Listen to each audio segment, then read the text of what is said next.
Pambungad na montage, mga clip ng New Jeans na gumaganap sa entablado, mga reaksyon ng fan, at mga headline tungkol sa legal na labanan. Ang isa sa pinakamabilis na sumikat na grupo ng mga batang babae ng K-pop, ang New Jeans, ay nasa gitna ng isang mainit na labanang legal na yumanig sa industriya. Isang korte ng Seoul ang nagpasya laban sa mga independenteng aktibidad ng grupo na pumanig sa Adore, ang label sa ilalim ng K-pop giant na DE. Ano ang ibig sabihin nito para sa kinabukasan ng New Jeans, at paano humantong ang lahat sa puntong ito? Pag-setup ng newsroom, anchor sa desk na may mga graphics ng mga miyembro ng DE, Adore, at New Jeans sa background.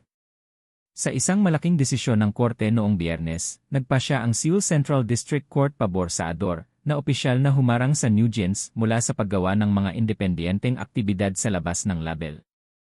Ang desisyon ay kasunod ng mga buwan ng tensyon sa pagitan ng New Jeans, kanilang mentor na si Min Hee-jin, at ang kanilang label na Adore, na isang subsidiary ng DE.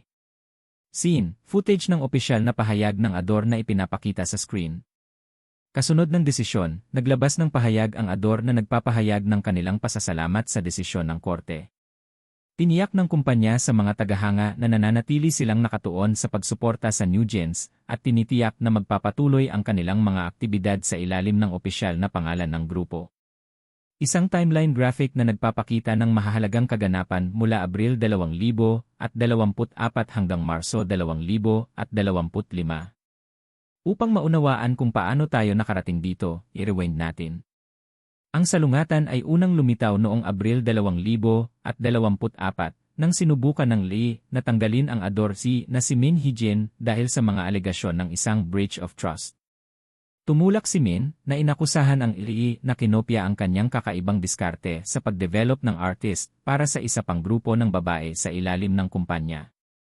Nag-apoy ito ng isang labanan sa kapangyarihan na kinasasangkutan din ng New Jeans sa lalong madaling panahon. Scene, footage mula sa emergency press conference ng New Jeans noong Nobyembre 2024 na may mga subtitle na nagbubuod sa kanilang pahayag, fast forward sa Nobyembre 2024, at ang 5 miyembro ng New Jeans ay nagsagawa ng emergency press conference kung saan inanunsyo nila ang kanilang intensyon na wakasan ang kanilang mga kontrata sa Adore. Inakusahan nila ang label ng pagmamaltrato na nagdulot ng higit pang mga legal na komplikasyon. Kasunod nito, ang Adore ay naiulat na nagsampa ng reklamo na naglalayong pigilan ang mga miyembro na panandaliang nagrebrand bilang NESI nang walang pag-apruba sa kanilang musika mula sa pag-promote. Video ng miyembro ng New Jeans na si Hani na nagpapatotoo sa harap ng mga mambabatas sa South Korea. Habang nagpatuloy ang labanan, tumestigo pa nga ang miyembro ng New Jeans na si Hani sa harap ng mga mambabatas sa South Korea na nag-aakusa ng pambubuli sa lugar ng trabaho. Ang kanyang testimonya ay nagdagdag ng higit na gatong sa apoy, habang pinagtatalunan ng mga tagahanga at mga profesional sa industriya ang mga kondisyon sa pagtatrabaho sa loob ng mga pop label. Footage ng ComplexCon sa Hong Kong na may overlay ng text, New Jeans, Next Performance. Sa kabila ng kaguluhan, nakatakdang magtanghal ang New Jeans sa ComplexCon sa Hong Kong ngayong katapusan ng linggo sa ilalim ng pamamahala ng Adore. Ang hitsura na ito ay magiging isang mahalagang pagsubok kung paano sumulong ang grupo at ang kumpanya pagkatapos ng desisyon. Scene, tinatalakay ng eksperto sa industriya ang mga hindi pagkakaunawaan sa kontrata ng K-pop.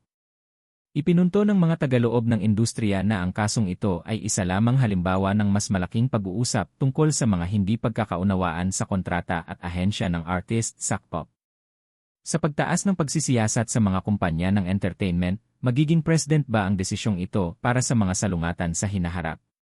Montage ng mga nakaraang performance ng New Jeans na nagtatapos sa logo ng grupo. Habang pinapanood natin ang paglalahad ng kwentong ito, isang bagay ang malinaw, hindi maikakaila ang epekto ng New Jeans sa industriya. Pero magpapatuloy ba sila sa ilalim ng Adore o simula pa lang ito ng panibagong laban?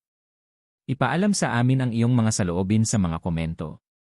Huwag kalimutang mag-like at mag-subscribe para sa higit pang mga update sa iyong mga paboritong pop star. Buton na mag-subscribe, mga link sa mga kaugnay na video, at mga social media handle.